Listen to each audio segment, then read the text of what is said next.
अस्सलाम वालेकुम जी, कैसे हैं आप सब लोग। जिस तरह कि आप सबको पता है कि हमारा टिकटॉक ऑटोमेशन का कोर्स चल रहा है, उसकी एक इंट्रोडक्शन की क्लास और एक जो है दूसरी क्लास जो क्लास नंबर 1 थी वो हो चुकी है। आज हमारी टिकटॉक की क्लास नंबर 2 है, जिसमें हम ये देखेंगे कि आपने पाकिस्तान में रहते हुए टिकटॉक अकाउंट्स को कैसे मैनेज करना है, उनके ऊपर वर्किंग करनी है और आपने किस तरह उनको मोनेटाइज करना है कि उनके ऊपर कोई व्यू स्टक का इशू ना आए, किसी किस्म का डिस्क्वालीफाई का इशू ना आए।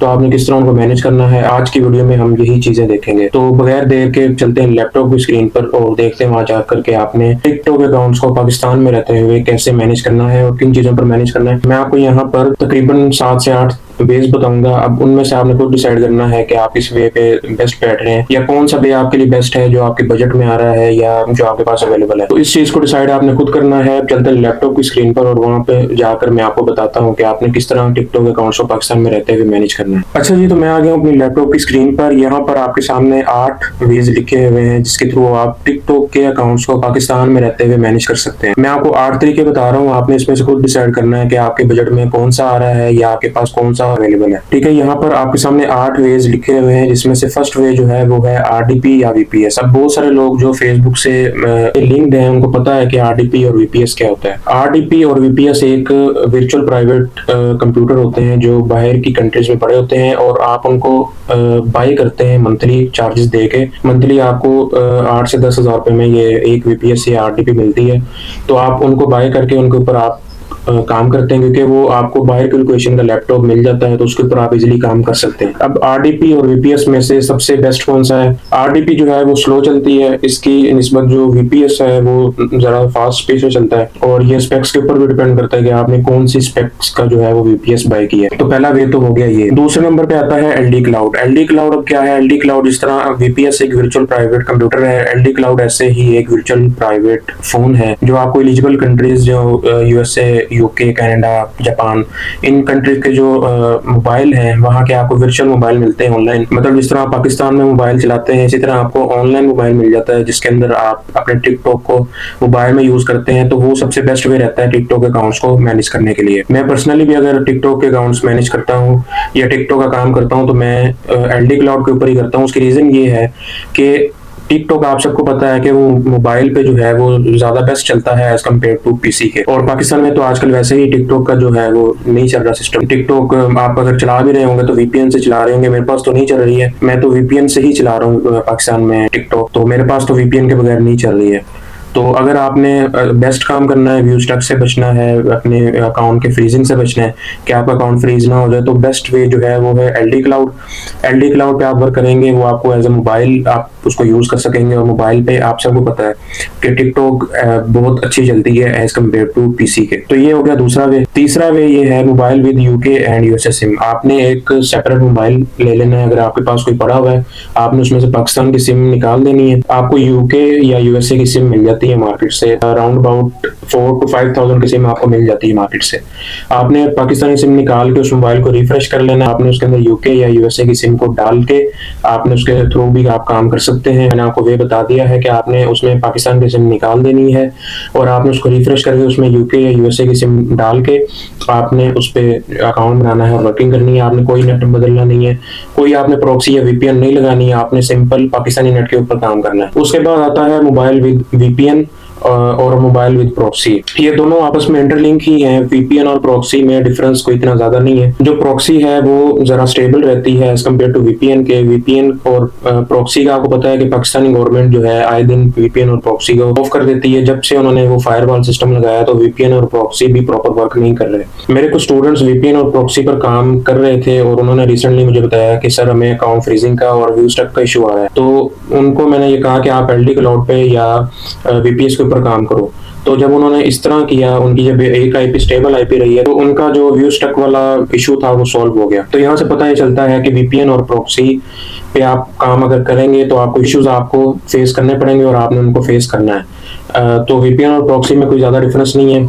आगे आने वाली क्लासों में मैं आपको वीपीएन का भी मोबाइल सेटअप में बताऊंगा कि आपने वीपीएन को मोबाइल में कैसे सेटअप करना है और आपने प्रॉक्सी को मोबाइल में कैसे सेटअप करना है। ठीक है, ये दोनों वेज आपस में इंटरलिंक है, तो आने वाली क्लासेस में इनके बारे में भी मैं आपको बताऊंगा। छठे नंबर पे चलते हैं, वो है एमुलेटर इन पीसी। अब एमुलेटर क्या होता है? एमुलेटर एक मोबाइल बन जाता है आपका वीपीएस के अंदर। आपने पाकिस्तानी लैपटॉप या पीसी के ऊपर आपने एमुलेटर नहीं चलाना, क्योंकि आपकी लोकेशन पाकिस्तान की रहेगी। आपने एमुलेटर चलाना है वीपीएस या आरडीपी के अंदर, क्योंकि वहां की आपकी लोकेशन उसी कंट्री की होगी जहां का वीपीएस आपके पास होगा। एमुलेटर एक सॉफ्टवेयर होता है लैपटॉप और पीसी के अंदर, जो आप एज अ मोबाइल की तरह यूज कर सकते हैं, और उसके अंदर आप टिकटॉक और फेसबुक का काम कर सकते हैं। तो अगर आप एमुलेटर वाला वीपीएस या आरडीपी लेते हैं तो वो आपको जरा कॉस्टली पड़ता है, क्योंकि उसके लिए स्पेक्स थोड़ी सी हैवी चाहिए होती हैं। तो वो आपको, अगर आप वीपीएस लेते हैं तो वो आपको पर मंथ तकरीबन 7 से 10,000 रुपए उसके पे करने पड़ते हैं वीपीएस के, जिसके अंदर आपका एमुलेटर चल सकता है। तो आपने एमुलेटर के थ्रू भी काम करना है तो वो भी बेस्ट है।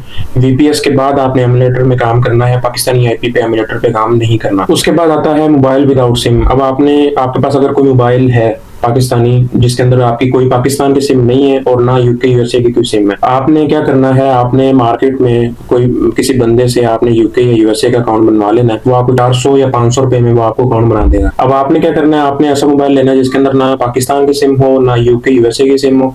आपने उस मोबाइल के अंदर सिर्फ उस अकाउंट को लॉगिन करना है और उसके ऊपर आपने वर्किंग स्टार्ट कर देनी है, जिस तरह आगे आने वाली क्लासेस में मैं आपको बताऊंगा। उस मोबाइल के अंदर ना यूके ना यूएसए ना पाकिस्तान किसी कंट्री की सिम नहीं होनी चाहिए। आप विदाउट सिम वाले मोबाइल में भी काम कर सकते हैं, लेकिन शर्त यह है कि आप किसी से अकाउंट बनवा लें। 400-500 रुपए में वो आपको अकाउंट बना देगा। उसके बाद आप उसको अपने मोबाइल में लॉगिन करें और उसके ऊपर आप वर्किंग करें। तो ये भी एक तरीका हो सकता है कि आप टिकटॉक के अकाउंट्स को पाकिस्तान में रहते हुए मैनेज कर सकते हैं। 8वें नंबर पे और जो लास्ट नंबर है वो है एनीडेस्क। एनीडेस्क अब क्या चीज है?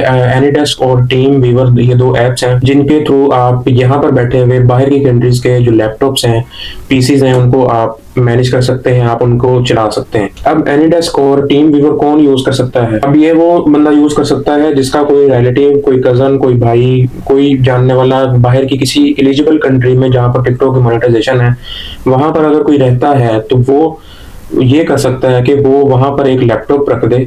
अगर उसे काम नहीं आता वो वहां पर एक लैपटॉप रख दे, उसे ऑन कर दे, उसके अंदर एनीडेस्क या टीम वीवर की जो एप्लीकेशन है, जो सॉफ्टवेयर है, वो इंस्टॉल कर दे और आप पाकिस्तान में बैठे हुए अपने लैपटॉप में वो चीज इंस्टॉल कर लें। अब आप क्या कर सकते हैं, आप पाकिस्तान में रहते हुए उस लैपटॉप या उस पीसी को यूज करके आप अपना अकाउंट मैनेज कर सकते हैं। ये जो आप पेड वीपीएस लेते हैं ये उसी तर्ज का एनीडेस्क है। मतलब वीपीएस जो है वो आप किसी बंदे से लेते हैं जो आप जिसको आप नहीं जानते और पर मंथ आप उसको पैसे पे करते हैं। लेकिन अगर एनीडेस्क पे आपका कोई बाहर रिलेटिव है और वो आपको लैपटॉप प्रोवाइड कर देता है एनीडेस्क या टीम वीवर के थ्रू, तो आपके जो वीपीएस के पर मंथ के जो एक्सपेंस हैं वो आपके नहीं होंगे। आपने सिर्फ जो फिर टिकटॉक के ऊपर अगर आपने फॉलोअर लगवाना है या वॉच टाइम लगवाना है, वो आने वाली क्लासेस में मैं आपको बताऊंगा।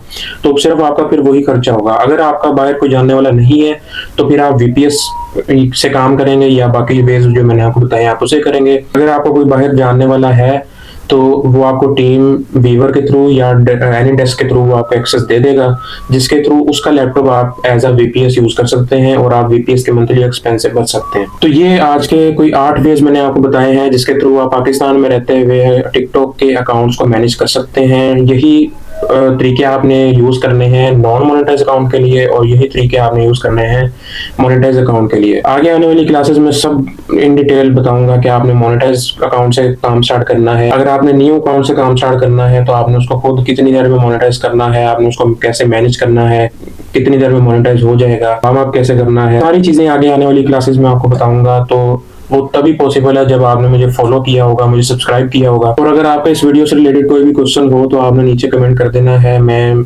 पूरी कोशिश करूंगा कि मैं हर कमेंट का जो है वो रिप्लाई दे सकूं। तो ये थी हमारी आज की क्लास कि आपने कैसे टिकटॉक अकाउंट को पाकिस्तान में मैनेज करना है। तो मिलते हैं इंशाल्लाह नेक्स्ट वीडियो में। अब तक के लिए अल्लाह हाफिज।